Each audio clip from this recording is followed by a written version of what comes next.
तो दोस्तों कैसे हैं आप सब। आज मेरे पास छत्तीसगढ़ के काफी सारी इंपॉर्टेंट अपडेट्स हैं, तो वीडियो को एंड तक देखना। घंटे की बारिश से पाली झाबर मार्ग बना तालाब। कोरबा में कई बाइक बंद पड़ी।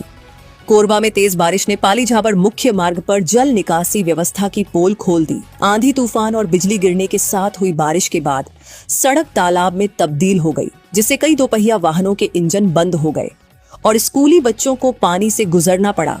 जल भराव से सड़क के गड्ढे छिप जाने से हादसे का खतरा भी बढ़ गया है। विधायक प्रतिनिधि नीलेश साहू ने संबंधित विभाग से स्थायी जल निकासी व्यवस्था सुनिश्चित करने की मांग की है।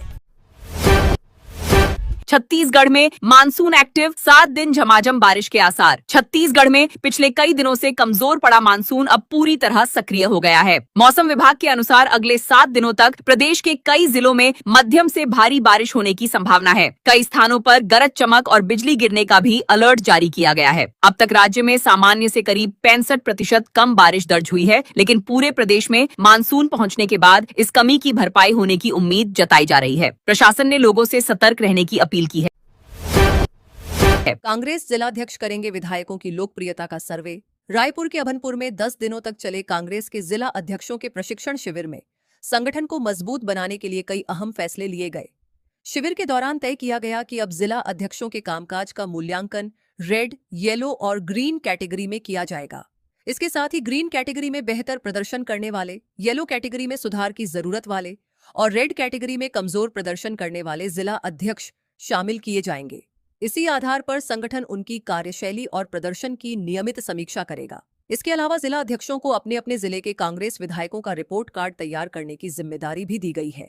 उन्हें जनता के बीच विधायकों की छवि, सक्रियता और जनसंपर्क को लेकर सर्वे कर उसकी रिपोर्ट संगठन को सौंपनी होगी। रायपुर के नकटी गांव में विस्थापितों की खुले आसमान में कटी रात। बघेल मिले प्रभावितों से। रायपुर के नकटी गांव में बिजली काटकर बुलडोजर चलाने से 80 घरों को ढहा दिया गया, जिसके बाद कई विस्थापितों ने खुले आसमान के नीचे रात बिताई। प्रभावितों ने बताया कि पुनर्वास के नाम पर बड़े परिवारों को एक कमरा दिया जा रहा है, जहां बिजली पानी की व्यवस्था नहीं है। 2 दिन पहले ही सांसद बृजमोहन अग्रवाल ने बारिश तक तोड़फोड़ न करने का आश्वासन दिया था। कार्रवाई के बाद पूर्व मुख्यमंत्री भूपेश बघेल ने पीड़ित परिवारों से मुलाकात की।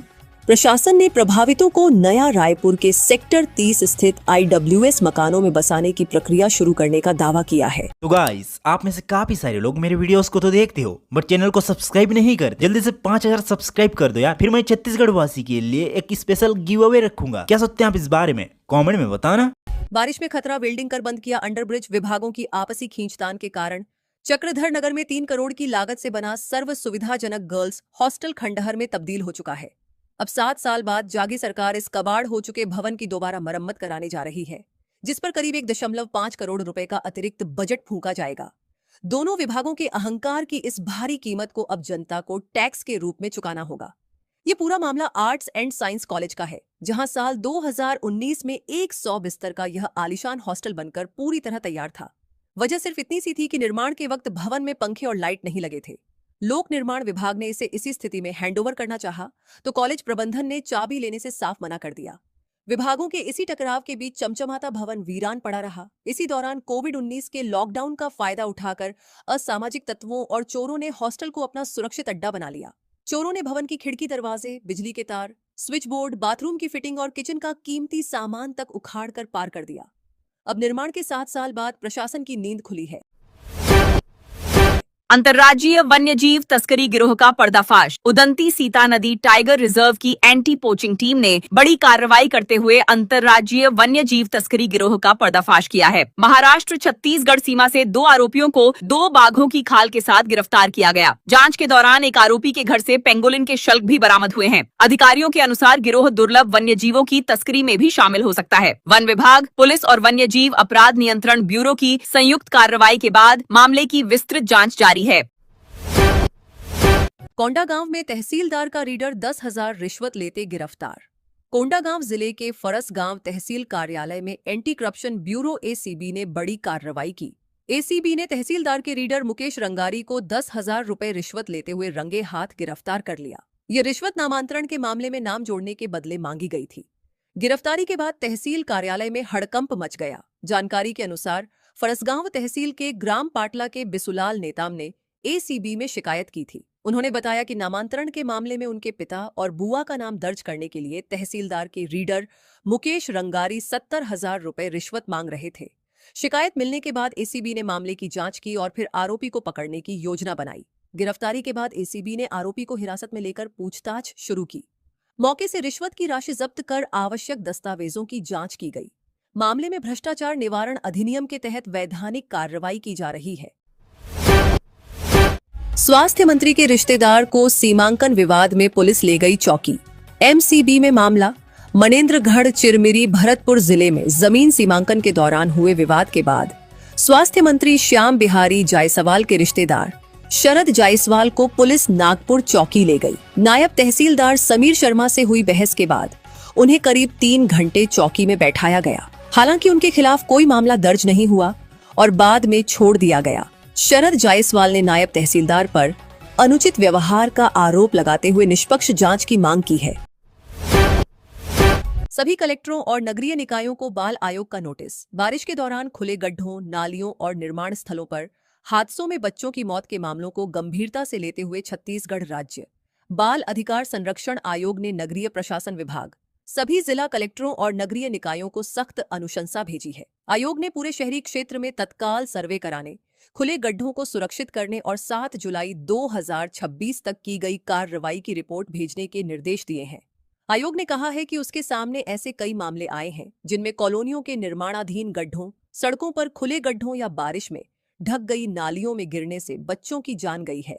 इसे बेहद गंभीर और दुखद बताते हुए आयोग ने बाल अधिकार संरक्षण आयोग अधिनियम 2005 की धारा 13 और 15 के तहत बच्चों के जीवन की सुरक्षा के लिए यह अनुशंसा जारी की है।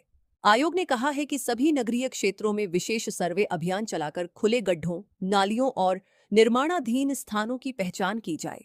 जहां संभव हो वहां गड्ढों को तुरंत भरा जाए, अन्यथा उनके चारों ओर बैरिकेडिंग या बल्ली लगाकर सुरक्षा घेरा बनाया जाए ताकि बच्चे वहां न गिरें। सरगुजा में खड़े ट्रक पर बिजली गिरी। छत्तीसगढ़ में मानसून एक बार फिर सक्रिय हो गया है। मौसम विभाग ने दक्षिण छत्तीसगढ़ के कई जिलों में भारी बारिश, गरज चमक और आकाशीय बिजली गिरने का अलर्ट जारी किया है। सरगुजा के अंबिकापुर में सड़क किनारे खड़े एक ट्रक पर बिजली गिरने से वह पूरी तरह जल गया। वहीं कोरबा में इमली के पेड़ पर गाज गिरने से 6 साइबेरियन पक्षियों की मौत हो गई, जबकि बीजापुर में बिजली गिरने से 9 बकरियां भी मर गईं। लगातार बारिश से कई इलाकों में जलभराव की स्थिति बनी हुई है। बम्हनीडीह में मुख्यमंत्री की 3 बड़ी घोषणाएं। हसदेव पुल समेत विकास कार्यों का ऐलान। जांजगीर चांपा जिले की बम्हनीडीह नगर पंचायत के नवनिर्वाचित अध्यक्ष रमेश डरसेना और 15 पार्षदों ने पद एवं गोपनीयता की शपथ ली। शपथ ग्रहण समारोह में मुख्यमंत्री विष्णुदेव साय मुख्य अतिथि के रूप में शामिल हुए। इस दौरान उन्होंने हसदेव नदी पर पुल निर्माण, सामुदायिक भवन और विद्युत विभाग का नया उपखंड कार्यालय खोलने सहित कई विकास कार्यों की घोषणा की। मुख्यमंत्री ने कहा कि क्षेत्र के समग्र विकास और सभी वार्डों में बुनियादी सुविधाओं के विस्तार के लिए राज्य सरकार प्राथमिकता के साथ कार्य करेगी। रायपुर में लोकतंत्र सेनानियों का सम्मान। मुख्यमंत्री विष्णुदेव साय ने कहा कि लोकतंत्र सेनानियों का संघर्ष और त्याग नई पीढ़ी के लिए प्रेरणा का स्रोत है। उन्होंने कहा कि आपातकाल भारतीय लोकतंत्र का ऐसा दौर था जिसे कभी भुलाया नहीं जा सकता। राजधानी रायपुर के डीडीयू ऑडिटोरियम में आयोजित लोकतंत्र सेनानी सम्मान समारोह में मुख्यमंत्री ने लोकतंत्र सेनानियों के संघर्ष पर आधारित स्मारिका आपातकाल के योद्धा का विमोचन किया और राज्य स्तरीय निबंध प्रतियोगिता के विजेताओं को सम्मानित किया। मुख्य वक्ता इंद्रेश कुमार ने कहा कि लोकतंत्र केवल शासन व्यवस्था नहीं बल्कि एक जीवन मूल्य है। उन्होंने कहा कि आपातकाल के दौरान अभिव्यक्ति की स्वतंत्रता और मौलिक अधिकारों पर गंभीर प्रभाव पड़ा था। लोकतंत्र सेनानियों ने जेल और यातनाएं झेलकर लोकतांत्रिक आदर्शों की रक्षा की। उन्होंने युवाओं से राष्ट्र प्रथम की भावना अपनाने, सामाजिक समरसता बढ़ाने और नशा मुक्त एवं स्वच्छ समाज के निर्माण में योगदान देने का आह्वान किया। 27 लीटर अवैध शराब के साथ तस्कर गिरफ्तार। जशपुर जिले की पत्थलगांव पुलिस ने नशे के कारोबार के खिलाफ बड़ी कार्रवाई करते हुए 27 लीटर 300 मिलीलीटर अवैध अंग्रेजी और देसी शराब के साथ एक तस्कर को गिरफ्तार किया है। पुलिस ने शराब परिवहन में इस्तेमाल की गई प्लेटिना बाइक भी जब्त कर ली। मुखबिर की सूचना पर ग्राम पालीडीह के पास घेराबंदी कर आरोपी को पकड़ा गया। पूछताछ में उसने अपना नाम विश्वनाथ शर्मा निवासी लुडेक बताया। पुलिस ने आरोपी के खिलाफ आबकारी अधिनियम के तहत मामला दर्ज कर आगे की जांच शुरू कर दी है। अगले 24 घंटे भारी बारिश का अलर्ट, कई जिलों में आई AMD की चेतावनी। छत्तीसगढ़ में दक्षिण पश्चिम मानसून के सक्रिय होने के साथ मौसम विभाग ने अगले 24 घंटों के लिए कई जिलों में भारी से अति भारी बारिश का अलर्ट जारी किया है। गरियाबंद, धमतरी, नारायणपुर, कोंडागांव, दंतेवाड़ा, बीजापुर और कांकेर में कहीं कहीं अति भारी बारिश की संभावना है, जबकि रायपुर, महासमुंद, दुर्ग, बालोद, राजनांदगांव, बस्तर और सुकमा सहित कई जिलों में भारी बारिश का अनुमान है। मौसम विभाग ने लोगों से खराब मौसम के दौरान सतर्क रहने और अनावश्यक यात्रा से बचने की अपील की है। 5 करोड़ की नहर पहली बारिश में टूटी। बलरामपुर रामानुजगंज जिले में करीब 5 करोड़ रुपए की लागत से बनाई जा रही भाला गिरवानी कंक्रीट नहर पहली ही तेज बारिश में क्षतिग्रस्त हो गई। निर्माण कार्य पूरा होने से पहले ही नहर टूटने से उसकी गुणवत्ता और निर्माण कार्य पर सवाल उठने लगे हैं। ग्रामीणों का कहना है कि इस नहर से क्षेत्र के सैकड़ों किसानों को सिंचाई सुविधा मिलने की उम्मीद थी, लेकिन पहली बारिश में ही इसका हिस्सा टूट गया। प्रशासन ने मामले की जाँच और तकनीकी परीक्षण कराने की बात कही है। बिलासपुर में 31 जुलाई से PNG सप्लाई, 1,300 रुपए में मिलेगा कनेक्शन। बिलासपुर में घरेलू गैस आपूर्ति के लिए पाइप नेचुरल गैस परियोजना पर तेजी से काम चल रहा है। अडानी टोटल गैस लिमिटेड के अनुसार अब तक करीब 330 घरों ने कनेक्शन के लिए आवेदन किया है, जबकि लगभग 30 घरों में मीटर लगाने का कार्य शुरू हो चुका है। कंपनी का लक्ष्य 31 जुलाई तक राजकिशोर नगर में नियमित गैस आपूर्ति शुरू करना है। इसके बाद मोपका, सरकंडा और गीतांजलि सिटी सहित अन्य क्षेत्रों में चरणबद्ध तरीके से PNG कनेक्शन उपलब्ध कराए जाएंगे। भाजयुमो जिला अध्यक्ष ने ग्रामीणों के साथ हाईवे किया जाम। गरियाबंद जिले के देवभोग थाना क्षेत्र स्थित मुड़ा गांव में भाजयुमो जिला अध्यक्ष हेमंत नागेश के नेतृत्व में सैकड़ों ग्रामीणों ने नेशनल हाईवे 130C जाम कर दिया। ग्रामीण अपने गांव में सीसी सड़क नहीं बनने से नाराज थे। यह प्रदर्शन सड़क निर्माण की मांग को लेकर किया गया। प्रदर्शन में बड़ी संख्या में महिलाएं और पुरुष शामिल थे। हालांकि पहले से तैनात भारी पुलिस बल ने प्रदर्शनकारियों को ज्यादा देर तक हाईवे पर टिकने नहीं दिया। पुलिस ने 1 घंटे के भीतर भीड़ को हाईवे से हटाने में सफलता प्राप्त की। मुड़ागांव के आश्रित पारा करलाकोट में ग्रामीण पिछले 2 साल से सीसी सड़क के निर्माण की मांग कर रहे हैं। बारिश के मौसम में गांव की सड़कें कीचड़ से भर जाती हैं, जिससे मेडिकल इमरजेंसी में एम्बुलेंस और अन्य वाहनों का गांव में प्रवेश मुश्किल हो जाता है। स्कूली बच्चों को भी आवागमन में भारी परेशानी का सामना करना पड़ता है। बता दें कि यह गांव भाजयुमो जिला अध्यक्ष हेमंत नागेश का गृह ग्राम है। नागेश ने प्रशासन पर समस्याओं के निराकरण में अनदेखी करने का आरोप लगाया। उन्होंने कहा कि प्रशासन ने जितनी तत्परता से प्रदर्शनकारियों को हटाया, यदि उतनी ही तत्परता समस्या के समाधान में दिखाई होती तो यह स्थिति उत्पन्न नहीं होती। सुपर स्पेशलिटी अस्पताल संचालन को लेकर कांग्रेस भाजपा आमने सामने। बिलासपुर के सुपर स्पेशलिटी अस्पताल को सार्वजनिक निजी भागीदारी मॉडल पर संचालित करने की तैयारी को लेकर सियासत तेज हो गई है। चिकित्सा शिक्षा विभाग की ओर से प्रक्रिया शुरू होने के बाद कांग्रेस ने इसे सरकारी अस्पताल के निजीकरण की दिशा में कदम बताते हुए विरोध जताया है। वहीं भाजपा ने आरोपों को खारिज करते हुए कहा कि उद्देश्य केवल बेहतर स्वास्थ्य सुविधाएं उपलब्ध कराना है। अस्पताल के संचालन को लेकर दोनों दलों के बीच आरोप प्रत्यारोप तेज हो गए हैं, जबकि सरकार का कहना है कि पूरी प्रक्रिया नियमानुसार आगे बढ़ाई जा रही है।